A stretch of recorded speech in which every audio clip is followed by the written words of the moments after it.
Mauricio, enlaza ya a Facebook y yo me voy a Facebook de una vez. ¿Listo? Listo, ya está cargando, ya estamos en vivo. Listo, un segundo.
Listo, feliz noche, queridos Essenials. Hoy aquí con la compañía de Zach y un frío, el teso en Bogotá. Los saludamos muy especialmente en esta noche de martes con un invitado supremamente especial, un invitado que hace parte de mi historia personal, con quien tuve la fortuna de estudiar, no en el mismo semestre porque Mauricio es viejísimo, yo soy súper joven. Yo soy súper joven, Mauricio era de los viejos de la universidad, era, mejor dicho, el gitano, el de las canas. ¿Ah?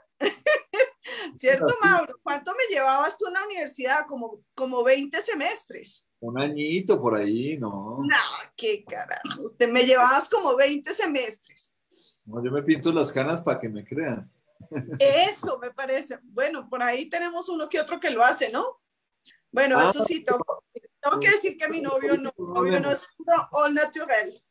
Pero, Natural. sí, también, bueno, me gusta. Vamos a armar ¿cómo se llama? Un hashtag que se llame Cana Natural. All natural always. Exacto, Cana Natural. Bueno, Mauricio Rojas Vera, una persona a quien quiero y admiro profundamente, presidente de la Sociedad Colombiana de Arquitectos. Bueno, vuelvo, repito, compañero de universidad, profesor universitario en la Javeriana y otras universidades, tiene más títulos que un bus, no tiene, ¿cómo es que es? Tiene más puestos que un bus, como decía mi papá, y más cartones que un tugurio. Estudió arquitectura bioclimática, es una persona experta en sostenibilidad en términos de espacio. Bueno, y un arquitecto que ha tenido un recorrido muy especial con quien nos hemos encontrado en muchos escenarios en la vida y que, bueno, hoy me da muchísimo gusto de presentar. Feliz noche, Mauro. ¿Cómo estás? Cuéntanos cómo va la vida. Estefanía, no, pues feliz de estar aquí en tu espacio, sé de todo el empeño que le has puesto a esta iniciativa fresca, novedosa, diferente, no light, pero sí, digamos, lo que nos gusta, que es con los temas de la vida, de la cotidianidad, de ser profundos cuando toca, de ser tranquilos y frescos también. Y entonces muy contento de estar en este espacio acompañándote, apoyándote nos sentimos orgullosos que lideres este tipo de espacios porque digamos que el mundo es mejor si tratamos de entendernos entre todos, si tratamos de compartir experiencias, de sumar en equipo y dejar como ser tan personas solitarias cada uno y compartir tanto lo que podemos aportar como también nuestra humanidad y nuestro digamos, nuestras fibras sensoriales tan colombianas y tan tocadas con la época de la pandemia. Y pues no, feliz de estar aquí acompañándote. Ay, muchas gracias, Mauro, por lo que me corresponde, pero sobre todo son las 67,000 personas que nos acompañan, que ojalá hoy esté muy nutrida la audiencia porque va a ser un conversatorio muy interesante. Bueno, Mauro, yo creo que vale la pena empezar por un tema que nos atañe hoy en día y es, pues, el nombre de este ciclo de conferencias es actualidad. Y yo creo que la cultura y las manifestaciones, digamos, de la cultura han tenido que hacer una profunda reflexión desde su más profunda, revisando su misión de cuál es el papel que cubren hoy frente a la sociedad después de una experiencia como la pandemia. No siendo la arquitectura, y mejor dicho, no solamente no siendo la arquitectura una excepción, sino que creo que la reflexión de la arquitectura es estructural, realmente. ¿Qué piensas al respecto y cómo ves tú que los seres humanos nos vamos a relacionar con los espacios a partir de ahora? ¿Qué va a pasar con las oficinas? ¿Qué va a pasar con estos nuevos modelos? Hoy en la mañana lo mencionaba en el grupo, como estos nuevos modelos que venían siendo una moda, como el cohousing y el coworking y todas estas cosas de comunidad, cohousing, coworking, que por cierto, hay un par de emprendedores en el grupo que lo están haciendo bien con mucha responsabilidad. Siempre he nombrado este hotel que se llama B3, que me encanta el modelo porque me parece increíble que logren coger un modelo tradicional de hotelería y luego lo transformen a un nivel de emprendimiento. Me parece y lo aplaudo y me parece que está muy bien. Bueno, ¿qué piensas tú al respecto? ¿Qué crees cuál es la ruta que va a tomar la arquitectura?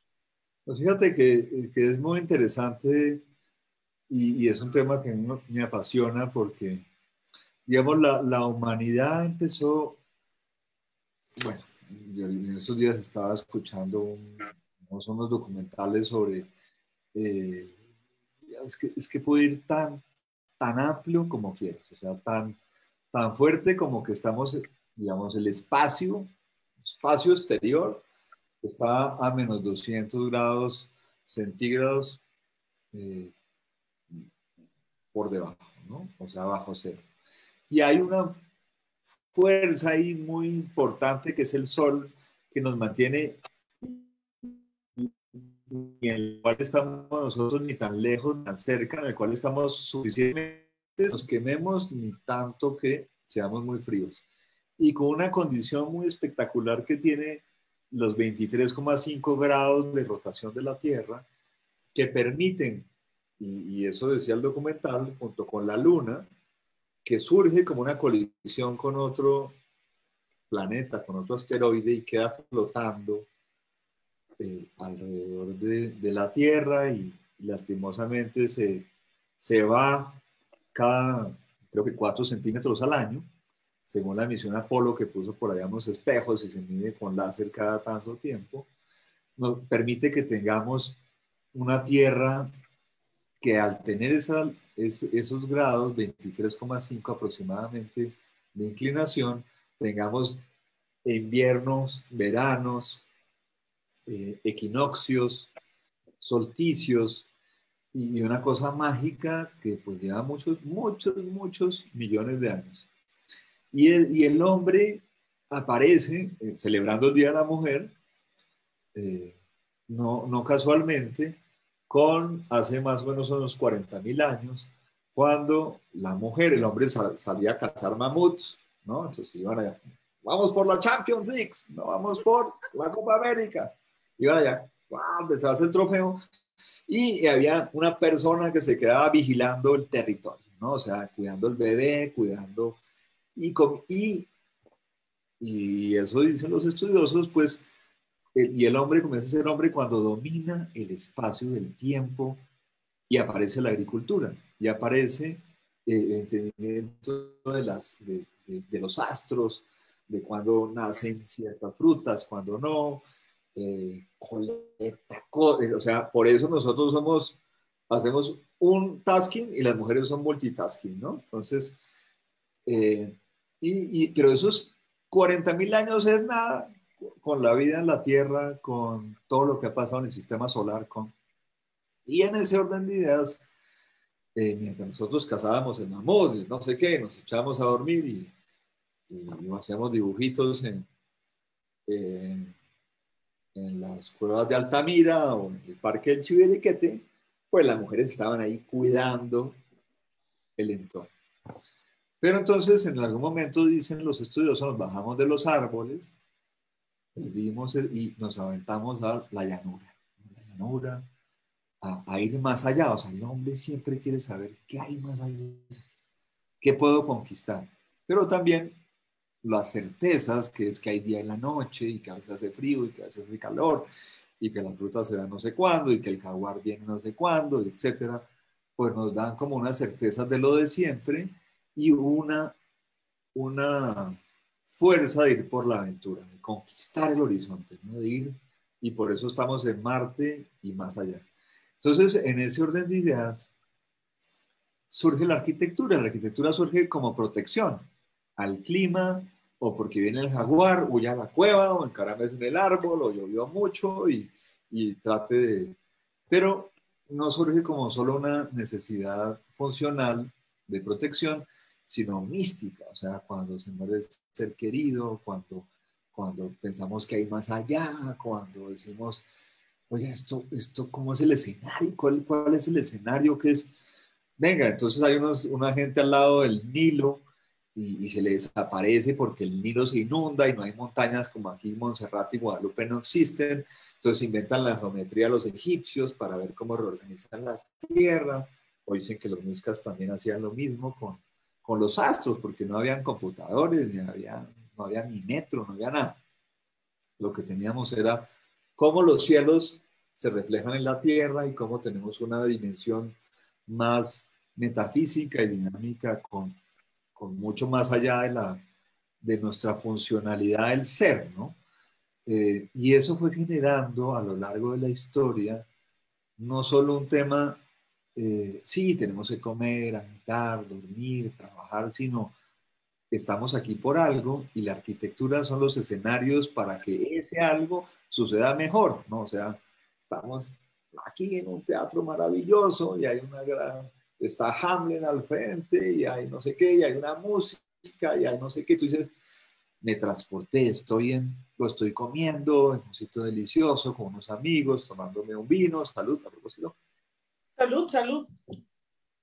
Y, eh, y estás en un momento que dices, es fantástico. Y eso no se puede hacer y no lo transcribe una línea, no lo transcribe, bueno, la literatura sí que lo hace mucho mejor la música, pero hay unas cosas que se entrañan en nuestro ser. Y lastimosamente se ha ido, digamos, en un hábito maquinista que empieza con, digamos, cuando descubrimos que la máquina revolucionaria, que hay un ser industrial que pesa, que hay un progreso, y hace más de 150 años se genera una nueva época de revolución industrial, y después muchas más, la química, la digital, etcétera, etcétera, que van desconectándonos con lo bueno que tienen estos espacios de podernos estar conectando con muchos lados, pero desconectándonos de la naturaleza, del mundo como además lo sentimos en Colombia, ¿no? Que es una mata de plátano, un sancocho, que el aire pasa, que llueve, una serie de cosas que no pasan en otros países y que los debemos a la latitud, a la geografía y en el específico sitio donde estamos. Entonces, ahí viene una pregunta, ¿no? Muy fuerte, y es que si fue primero la gallina O o el el huevo. huevo, ¿no? Entonces, que si la arquitectura es primero o es el ser humano y que le corresponde a tal. Yo creo que la arquitectura ya tiene una misión muy importante que es acotar, ensalzar, volver más fuerte que nuestra cultura, nuestros actos cotidianos sean mejor y sean representantes de aquello que somos. Y eso es un reto muy fuerte. Y no tiene que ver con la moda, no tiene que ver con, claro, a veces sí, tiene que ver con todo, pero tiene que ver con tu logo, el logo de este grupo, y es que es esencial, que es el origen. Origen es ir hacia adentro, qué nos originó, qué es lo potente, qué es lo fuerte, y que eso descolle en algo que nunca, como en un horizonte nuevo que jamás imaginaste, y que la arquitectura puede, digamos, y como el arte tal vez más, o la música, o la pintura, ir mucho más adelante para, para ilusionarnos, para volvernos felices, para tener algo por qué vivir también. Y creo que ese es el punto, o sea, más allá de que cuánto cuesta, o que si me gustó o no me gustó, es qué tanto tiene ese impulso vital. Mauro, ¿y cómo crees que esta nueva revolución dentro de las muchas que mencionaste y digamos, esa necesidad de adaptar el espacio para mejorar mi calidad de vida, que tal cual lo describes, es una de las funcionalidades, digamos, básicas y concretas de la arquitectura? ¿Cómo crees ahorita que en la actualidad la arquitectura tiene que responder a unas condiciones de pandemia? Pongamos el ejemplo de Bogotá, el 80 y pico por ciento de la gente de ese en este momento es de Bogotá. ¿Cómo la arquitectura tiene que adaptarse? Es decir, No, ¿qué mira, crees que hay que hacer? totalmente muy claro. O sea, en China hay, la última vez que miré, más de 1.500 millones de habitantes. Le voy a poner unas gráficas aquí para que la gente no se nos aburra. Dale, dale, dale, chévere. Listo. Vamos a compartir aquí una pantallita. Vamos a compartir esto. Entonces, eh, tú, que no somos potencias a nivel mundial, voy a pasarme aquí. Pasamos como este gráfico acá. No, entonces Estados Unidos, la China, la India, Rusia, no, además, una gente que produce mucho, pero que también son muchísimos habitantes. Y nosotros somos 65 millones de habitantes, somos una cosa muy controlada, no estamos en la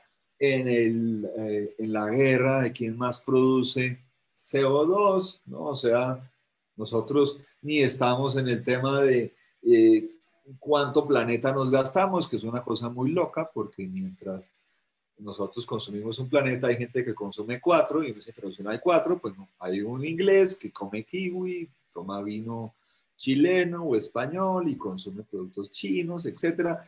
Ese se está consumiendo unos pedazos que le tocaban a otra gente, que esa gente no tiene su pedazo.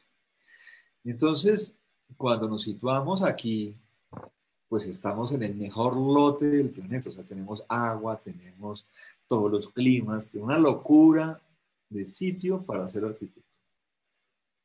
Entonces tú dices, bueno, pues esto voy a ser fantástico, el paraíso, pero mientras hablamos, hay un déficit, por Bogotá es más de 1 millón de viviendas que todavía no está para la gente que lo necesita, el conflicto armado, la desigualdad social ha traído mucha gente a las ciudades, a pesar de que somos un país que tiene 25 ciudades espectaculares, todas buenísimas con sus climas, con su gente: Bucaramanga, Barranquilla, Cartagena, Ibagué, Villavicencio, Armenia, Bogotá, Cali. O sea, podemos numerar. Eso no ocurre en otros países. Tú dices Buenos Aires y ¿cuál era otro? Ah, Mendoza, que ya hacen el vino, y Rosario y tal, y tú te quedas con 3 o 4.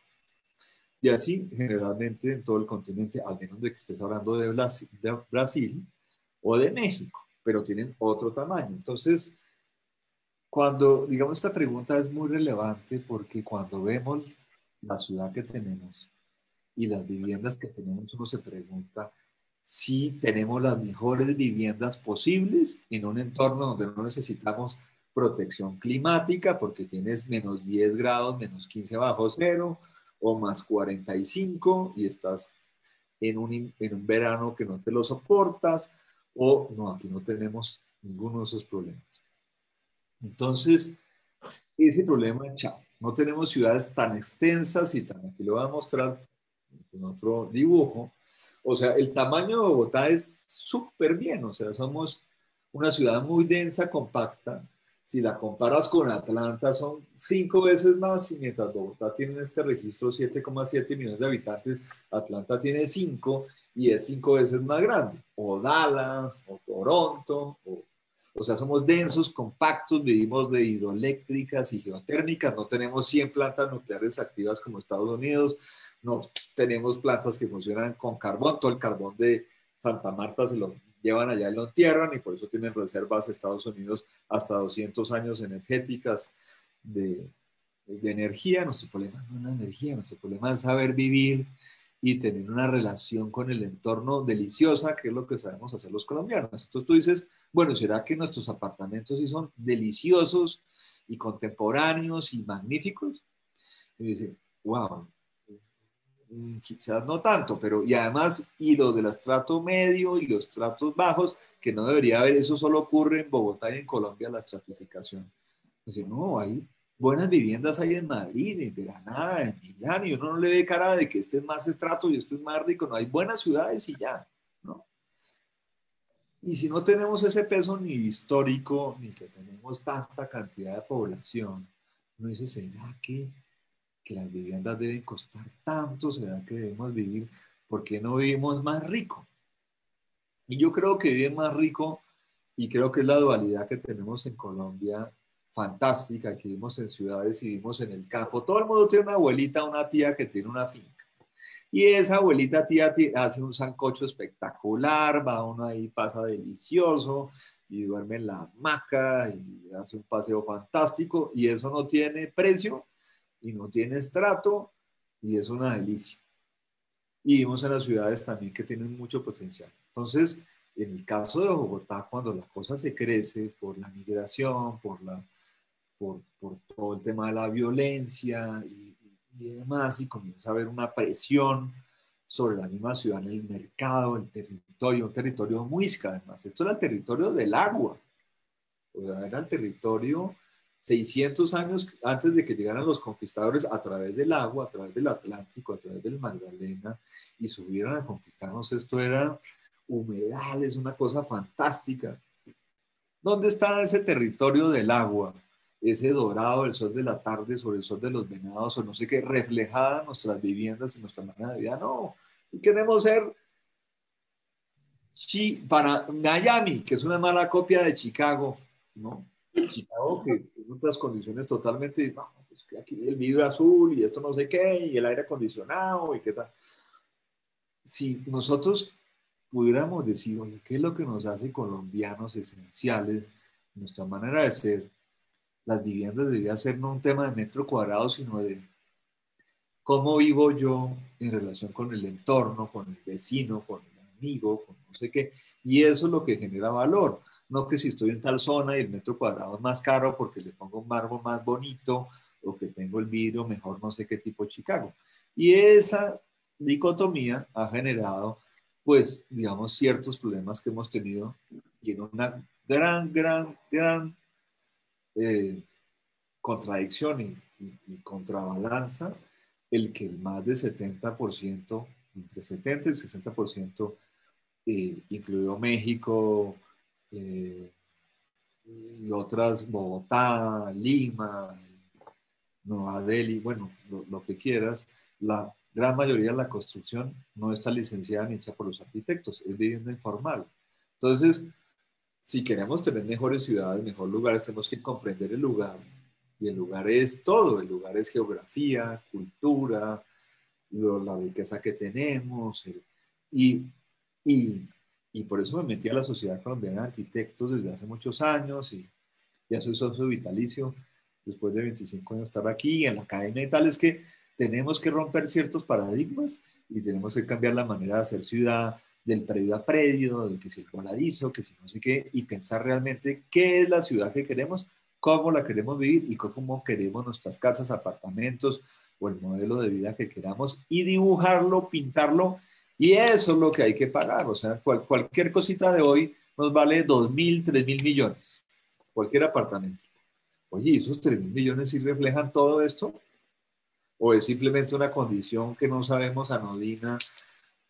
Eh, y, pero a ver, si por un carro compramos un carro de 100 millones de pesos que vale el 0,5% de lo que estamos hablando, le leemos el manual de instrucciones, la marca, que si lo revendo bien, que con qué emisiones genera el efecto invernadero en el mundo, etcétera. Le paras bolas y uno, no, 3.000 millones, no, me gustó el mármol de esa cocina y está en Rosales. Y chon, tome y el cheque. No podemos seguir en eso, porque eso es lo que nos tiene problemas. De 1.200 millones de personas que había en el pico del siglo XX empezándolo, tenemos 7.600 en 100 años. O sea, no hay cama para tanta gente, no hay los recursos, se acabaron, por eso se inventaron el tema de la sostenibilidad, que tenemos no seguir gastando así, sino sostener el gasto. No es nada verde, ni bonito, ni no sé, sino que si seguimos gastando al ritmo que tenemos, el planeta se agotó. Entonces ahí tenemos unos retos que se vuelven súper interesantes y súper potentes y que tenemos que tener un propósito de, bueno, ¿cómo es que queremos que sea esto e impulsarlo? Si no, pues esto ya se desbarató. Y ya. Mauro, no, bueno, pero cambiemos porque suena un poco, yo sé que es un panorama bastante amplio de la realidad, pero yo quiero insistir un poquito en en el diario vivir. O sea, te voy a poner un ejemplo. Yo creo que durante la pandemia, las personas que viven en casa tuvieron realmente una relación muy distinta con el momento que las personas que viven en apartamento, por ejemplo. Y eso se debe a un factor en particular y se llama el aire, es el poder salir a tu propio métrico cuadrado que hace parte de tu casa y poder respirar, poder ver llover, poder, es decir, yo entiendo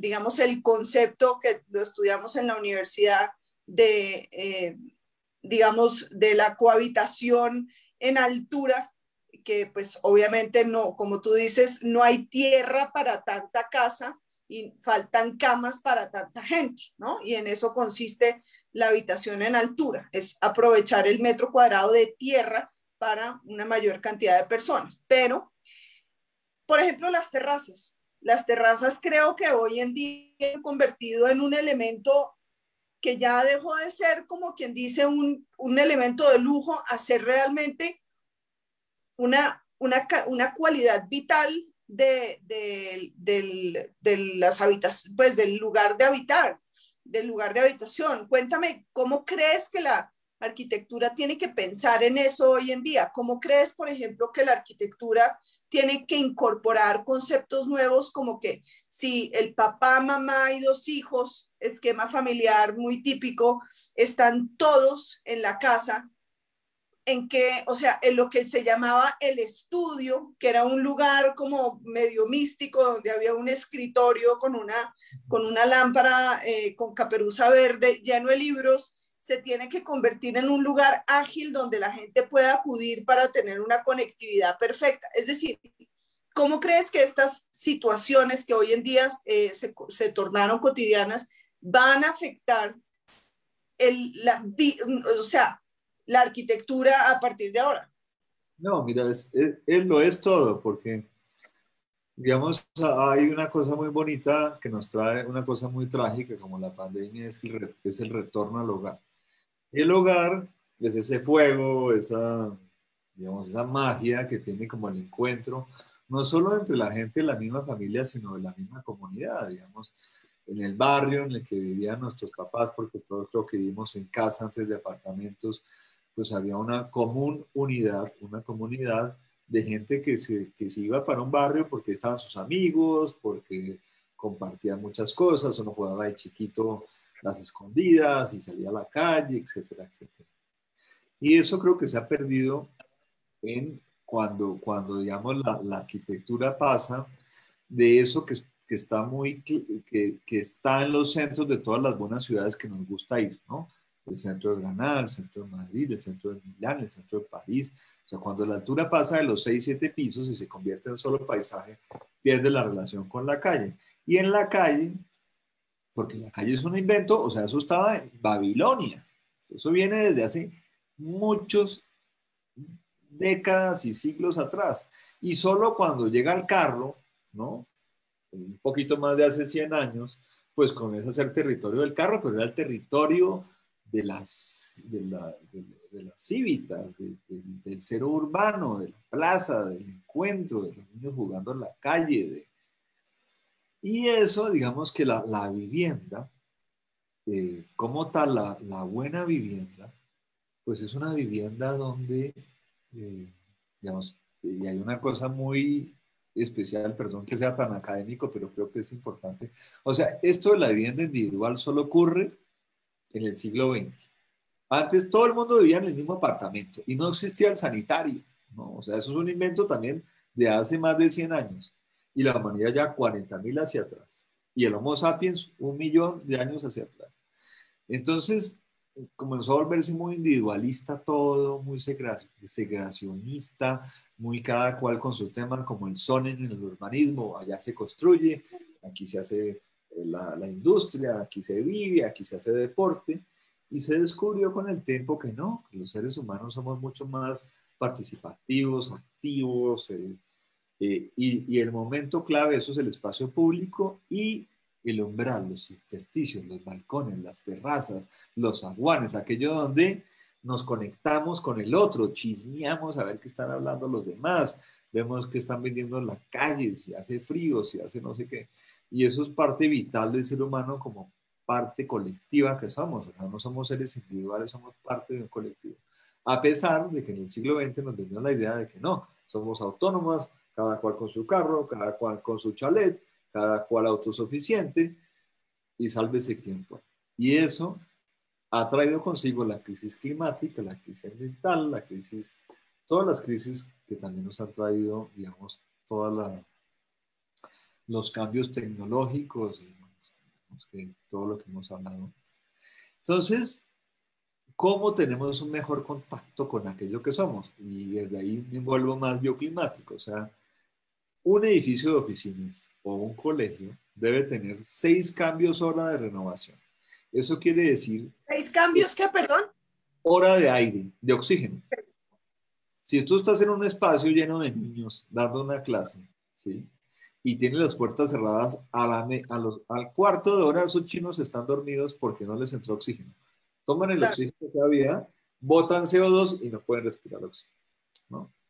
Así, tal cual, no se muere todo el mundo. Entonces, hay que abrir ventanas, hay que no sé qué, ya no seres fantásticos que se llaman árboles, que vuelven el CO2, lo vuelven oxígeno, y los parques, y todo lo que quieras, y el Amazonas, aquí tenía una imagen muy interesante de cómo, digamos, es que la cosa es muy, muy multinivel. Entonces, el sistema de este aire acondicionado natural que tenemos de 21 grados a la sombra al mediodía en Bogotá, aparece porque existe el Sahara, porque ese polvo del Sahara llega y eh, fertiliza y hace que todo el Amazonas y demás genere más oxígeno, pero está el plancton en el Atlántico y ese oxígeno nos llega y viene aquí y revienta contra la cordillera de los Andes, la cordillera oriental, y sube y va por el páramo y genera esa condición de humedad y de aire y ese aire especial que solo tenemos en Bogotá. No hay otra parte del mundo y los reto ya mismo a que me digan qué lugar en latitud 4 a 2.600 metros sobre el nivel del mar tiene la condición de Bogotá. No existe en el planeta. ¿Sí? Pero como todo lo que nos cae es gratis y tal, hagamos fiesta, y uno no valora lo que tiene hasta que lo piensa. Y los vientos alisios, que son los que producen que siempre el viento venga del oriente, y por eso la pista de Bogotá, el aeropuerto no está oriente-occidente, ¿cierto? Para que los aviones aterricen en contra digamos, al viento predominante, existe porque la Tierra rota hacia allá, hacia el oriente, y Tierra alrededor del Sol, y la atmósfera es más liviana, y como decía Carl Sagan, es apenas una laca que uno le unta una pelota de básquet y ahí vivimos. Esa es la atmósfera, ¿no? Digamos, todo el sistema en el que vivimos. Entonces hay unas condiciones muy particulares que haga que Bogotá sea como es. Y las desperdiciamos totalmente. Y entonces uno dice, bueno, las terrazas, los patios, las huertas urbanas, todo un montón de cosas que solo son muy factibles aquí, pues debíamos potenciarlas porque pues son gratis. Aquí llueve como no llueve en otras partes del mundo. Llueve 1.200 milímetros al año. Villavicencio llueve 4.000, Cali 800, hay otras partes que no llueve tanto y partes que son desierto. Entonces tú dices, bueno, en esto de ser sostenibles y demás, pues lo más lógico, a ver, necesitamos agua, necesitamos oxígeno, y eso es gratis. Sigamos pagando 500.000 pesos, yo los reto, ¿cuánto pagamos de agua bimensual?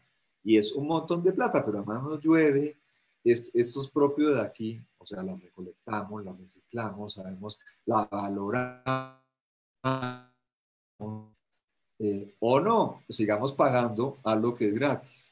Entonces, en ese orden de ideas, los árboles, el oxígeno, la posibilidad de tener cosas abiertas para que no den oxígeno para vivir, es vital. No es un tema, no, me parece bonito el pajarito y la planta y las huertas urbanas, sé colores que no. Si cierras las ventanas, te moriste. ¿Sí? Si no te da el sol, te moriste también. Si no tomas agua, te moriste un poquito más tarde, pero es igual. Pero eso todo está aquí y es gratis. Y no tenemos una conciencia ecológica del ecosistema en el que estamos. Y yo creo que ese ha sido gran parte del problema del siglo XX, es la abstracción. O sea, todo se nos convirtió en algo muy abstracto. Una hamburguesa no es más un filete de carne asada, sino una cosa abstracta, unas papas que tienen una forma, nada que ver con una papa, ni un sancocho. Y meternos en ese rollo nos ha ligado de lo más fuerte que tenemos, que es el lugar y la condición tan especial, tan bonita que es vivir aquí donde estamos en Colombia y Bogotá. ¿Sabes qué me encanta, Mauricio? Me encanta que hoy en, perdón, hoy en día que hemos hablado tan ampliamente de mindfulness y de conciencia del momento y de, digamos, como de entender cuáles son, digamos, cuáles son los beneficios de tener una conciencia puesta en el tiempo y en el espacio particular. Me gusta mucho porque todos los enfoques que habíamos tratado hasta el momento creo que se habían relacionado mucho más como con el tiempo, ¿no? Como el estar presente. Luego lo que tú estás complementando hacia eso, de pronto yo estoy haciendo una catarsis personal y me disculpo si mi reflexión no viene al lugar, pero me gusta mucho que estás hablando de esa misma conciencia, pero del espacio, de la conciencia de donde habito geográficamente, creo que tiene unas particularidades tal cual las describes tú, y yo también me siento muy afortunada de vivir en Bogotá. También quiero el clima de Bogotá, a pesar de que llueva, a pesar de que, ¿no? Porque siento que es muy benévolo. Y lo que dices, yo creo que tiene que ser un motor para que toda esa conciencia colectiva que se ha venido construyendo en el transcurso del año pasado, siento que el año pasado, el 2020, fue un año generador de conciencia, también tenga en cuenta la geografía y la relación con el entorno como una de los focos de interés para lo que, digamos, cómo voy a direccionar mi vida de aquí en adelante. Perdón la intromisión, pero por favor sigue.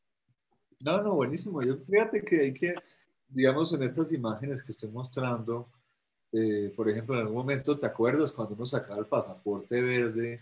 Yo era muy deportista, viajaba a otros lugares como el planeta haciendo tiro deportivo y uno sacaba ese pasaporte verde, era de pánico. Y éramos tercermundistas, no sé qué. Y de pronto eso comenzó a cambiar. Shakira tiene sus éxitos, Carlos Vives también. James Rodríguez se vuelve goleador del mundial. Y uno dice, wow, qué mundo paralelo en el que vivo. Y comienza a haber una dinámica donde nos creemos a nosotros mismos lo que somos y eso se exporta y se cree y se le mete diseño y tal. Y uno mira, por ejemplo, este mapa de biodiversidad a nivel mundial y somos los tipos más ricos a nivel de geografía, de recursos, de tema marino, de lo que sea.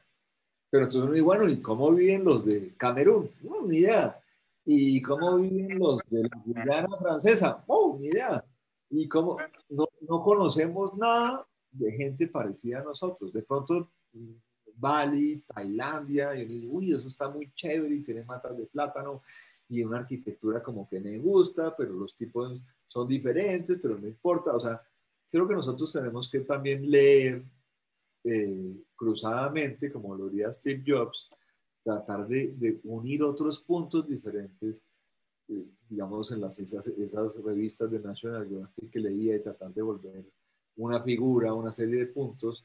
Oiga, venga a ver dónde hay otras cosas que nos conectan, que no son necesariamente nuestro legado español y moro, nuestra cercanía con otros países, sino venga a ver qué es eso mismo de lo que hay como geografía que se puede adaptar aquí. Y entonces cuando uno comienza a ver que hay una riqueza y una cosa impresionante, entonces, ¿y por qué no vivo con esa riqueza? O sea, ¿por qué tengo que producir tanto? ¿Por qué no tengo que tener tiempo? ¿Por qué no puedo pasar más chévere con mi familia? Y porque creo que en eso y la crisis de las construcciones que ha habido tantas y otras cosas han hecho que la gente inmigre no solo afuera del país, sino a las ciudades más pequeñas y se sienten felices porque ahí sí pueden dormir la siesta y toman café bueno y hacen no sé qué cosa y se gozan el festival de no sé qué todo. Oye, y eso no somos nosotros, y por qué en Bogotá queremos hacer algo diferente, o sea, que nos vende una noción de que más estrés y más angustia y más capital, pero pues también más inversión y más gasto, eran el modelo de felicidad. Yo creo que ahí es muy importante porque siempre Colombia figura entre los países más felices del mundo y yo creo que son mucho más felices porque podemos gastar tiempo en hacer cosas juntos, en socializarnos, en divertirnos, en apreciar lo que somos, sacarle provecho a eso y por eso creo que no hay mejor planeta para hacer la arquitectura de ciudad más, mejor sitio en el planeta que Colombia, porque aquí hay todos los climas, todas las culturas, puedes hacer arquitectura en madera, en adobe, en guadua, en ladrillo, en concreto, en lo que quieras, no va a ser problema porque tenemos códigos para eso, hay los materiales para hacerlo, entonces y ahí, por ejemplo, artesanías de Colombia o en la música, había muchos éxitos porque lo que necesitamos es ser muy creativos y despojarnos de también ciertas taras y gozarnos más el hecho de vivir, el hecho de hacer, y la arquitectura tiene que ser reflejo de eso. Cuando uno ve edificios igualitos, repetidos, como un sistema de arquitectura de posguerra en Europa, y se traslada a todas partes del país, uno dice, esto no es Colombia, esto no es la guerra, la Segunda Guerra Mundial con todo lo que pasó tan tenaz, ni una época, no, aquí estamos en otra. ¿Qué les pasa? El problema de solucionar vivienda en la ciudad no es un problema de cuadros de Excel, es un problema de identificación con la cultura y en esencia lo que cada comunidad es para generar una vivienda en la que la gente pase más bueno y como pasa más bueno y genera más sociedad, pues se bajan los niveles de criminalidad, mejora el espacio público, hay más turismo, la gente es más feliz haciendo lo que hace. Entonces la cosa tiende a nivelarse si vemos todos los factores en conjunto, y no simplemente un tema de metros cuadrados y déficit de vivienda en el país, que es lo que a veces nos pasa. Muy cierto, muy cierto, muy cierto. Pues yo sigo insistiendo que, digamos que llevado a la vida cotidiana toda esta exposición tan interesante que nos has hecho hoy, eh, lo que nosotros, digamos, desde el punto de vista del neófito, de la persona que no conoce ese panorama que tú conoces con tanta profundidad, lo que uno sí siente es que verdaderamente el ser humano hoy en día está buscando sistemas alternativos. Lo que tú dices es muy cierto, es decir, yo estoy absolutamente seguro que en la audiencia debe haber dos o tres o cuatro o 10 personas que tienen amigos, familiares o muy cercanos que después del periodo de confinamiento han migrado hacia ciudades pequeñas, han cambiado de casa,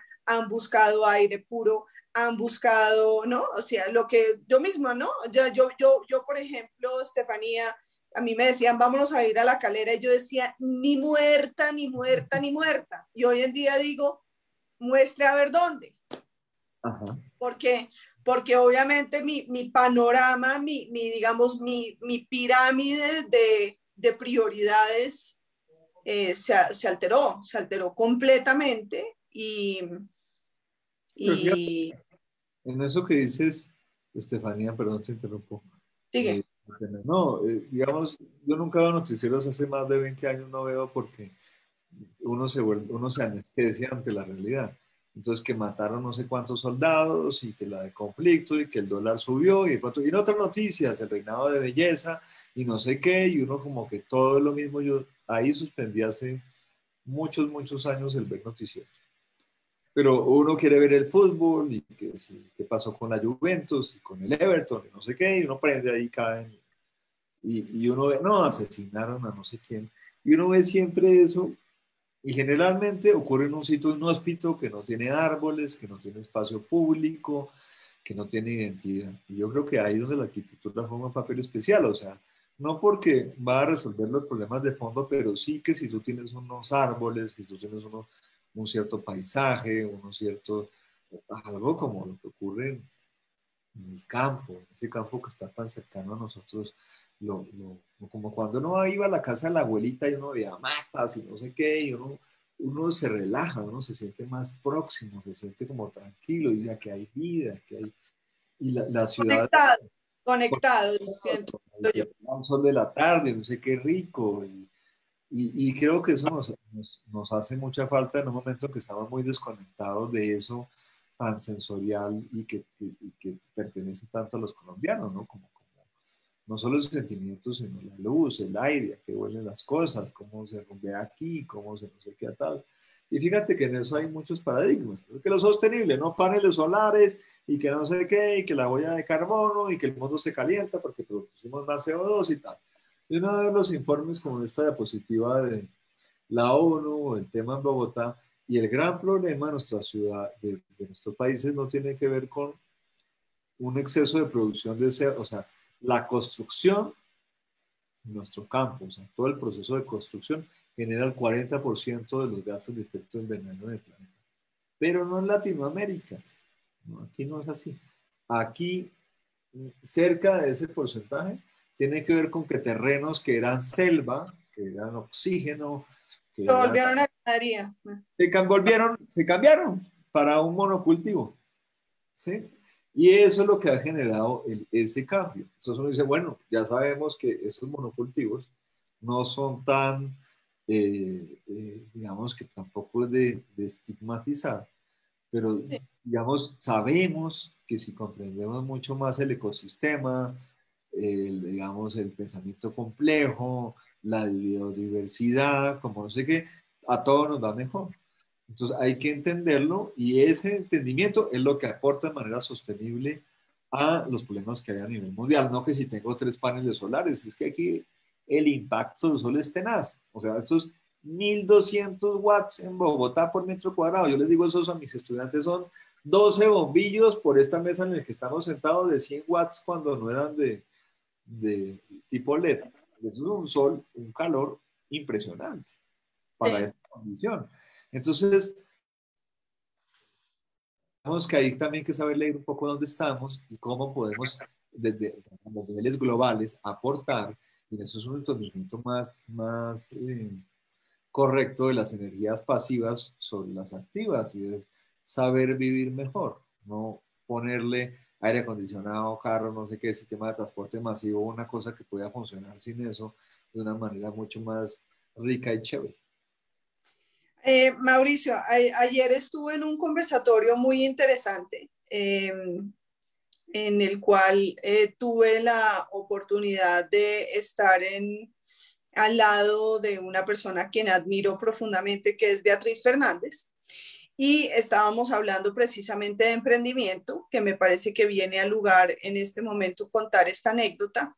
Y el moderador de dicho conversatorio estaba, digamos, preguntando a los panelistas que cuáles eran aquellas características que hacían que sus emprendimientos hubiesen sido más o menos exitosos y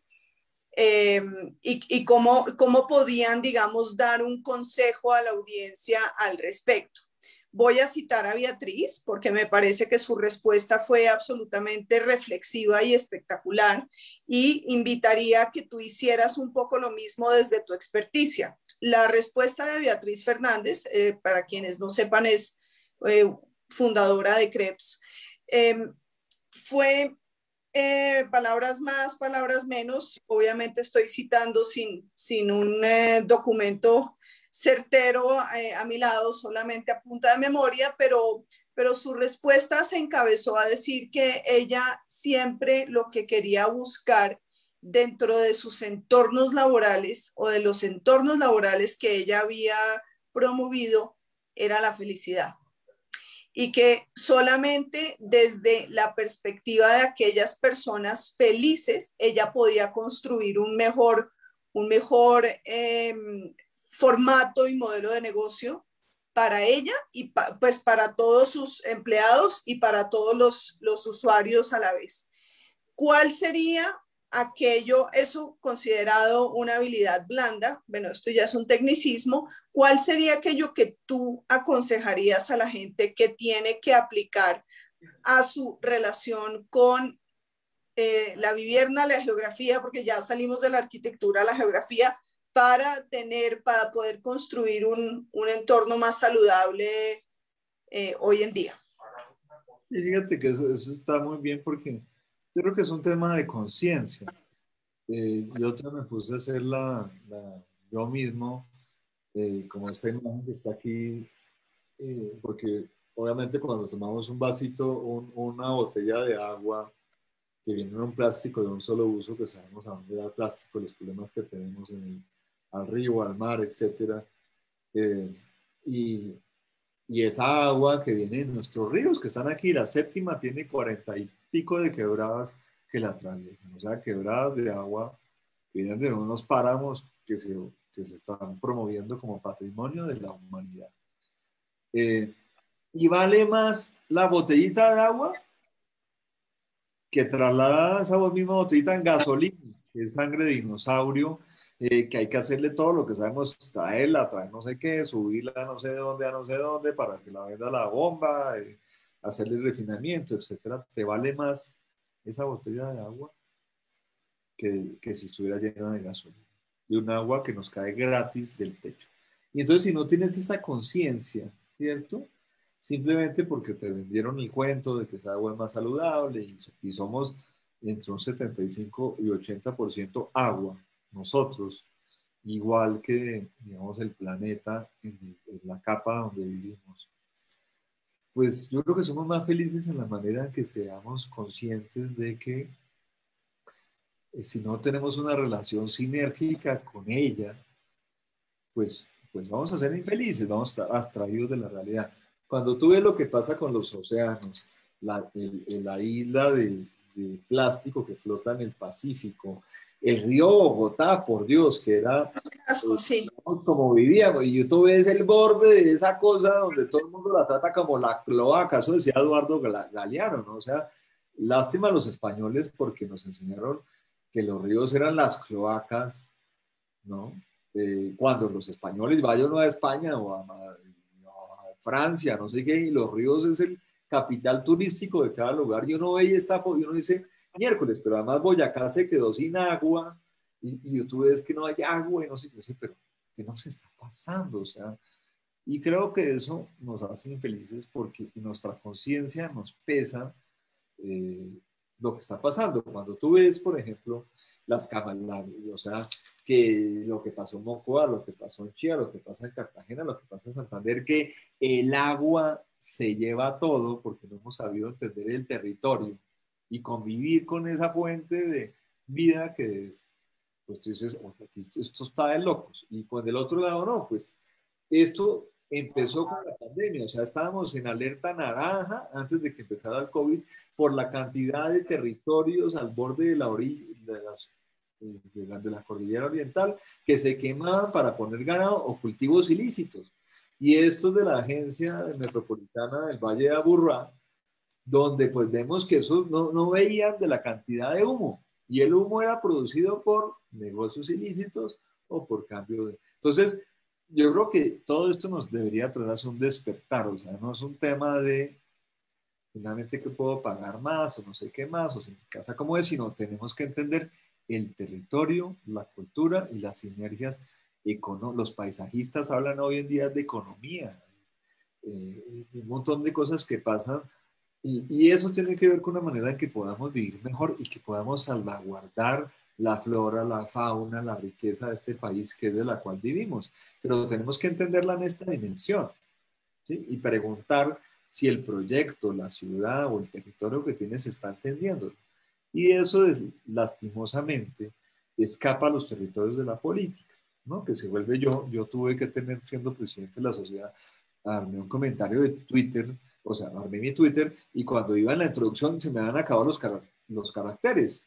Y entonces cualquier cosa, que si el pod, que si no sé qué, se reduce a no sé cuántos, 300 caracteres, que ahí no está el problema. O sea, tenemos que vencer eso para ir, digamos, a los temas reales, tangibles, vitales, del entendimiento de dónde somos, para dónde vamos y qué es lo que tenemos y finalmente qué es nuestra riqueza. Eso lo sabían hacer la gente que vivía aquí antes de que nos conquistaran. O sea, un entendimiento del color, de no sé qué, y cuentan los últimos, la gente experta como Ana María Durán del Ecuador en temas de territorio, paisaje, ecosistemas y demás, que no fue que nos conquistaran, fue un tema de negociación, donde también los indios estuvieron a cargo y la Malinche y no sé qué más. Venga, yo sé que hay negocios, eso no fue que acabaran con Raimundo y todo el mundo. Aquí se adaptaron a unos conquistadores y tal, pero con la desventaja que se perdió una serie de, digamos, de un know-how que tenía la gente que ya habitaba por centurias aquí. Ahora, cuando uno ve que lo que estamos produciendo como masa generada de producción a nivel de la humanidad sobrepasa todo lo otro que, digamos, en términos de masa han generado los árboles, o sea, estamos mal, o sea, estamos fuera y eso estamos pagando la cuenta ahorita. Pandemia, crisis climática, eso no es gratuito. No, que es muy alarmista, no sé qué. No, tenemos que despertar para tener una mejor conciencia, pero no es una conciencia para ponernos a llorar, es para generar un cambio en el sentido de valor de las cosas. No en intercambio monetario, o que si las cosas cuestan o cuestan no más, sino que tenemos que encontrar el valor en el sentido de lo que definimos como vida, como saber vivir, como saber ser, especialmente de la cultura colombiana y Bogotá. Bueno, Mauro, qué charla tan chévere. Muchísimas gracias como por todo tu conocimiento. Qué delicia. Yo creo que podríamos seguir perpetuamente hablando. Yo creo que no tiene que ser en el marco de la feria, pero podemos hacer que ya lo hemos tenido, digamos, en mente un par de veces y es volver a hacer conversatorios en el grupo, porque como yo creo que pudieron darse cuenta hoy, hablar de arquitectura no solamente es hablar de ladrillos, ventanas, calles y cuartos y bibliotecas, sino es hablar de una conciencia del lugar. Y yo creo que este es un tema que da para muchísimas más posibilidades de conversar contigo. Pues ya van a ser las 9 de la noche. Mauro, yo creo que es importante ya reposar e irnos a dormir. Entonces, agradecemos muchísimo tu intervención. Qué delicia haberte tenido aquí con nosotros. Yo creo que hoy no tengo acceso a los comentarios porque estamos transmitiendo a través de Zoom, pero agradecemos profundamente tu intervención. Está muy bonita la foto de atrás, por cierto. Y prontamente programaremos algo con arquitectos que ojalá muchos más se sumen al bus para que sigamos hablando de territorio y de toda esta conciencia del lugar. Entonces te dejo para que te despidas en un solo minutico.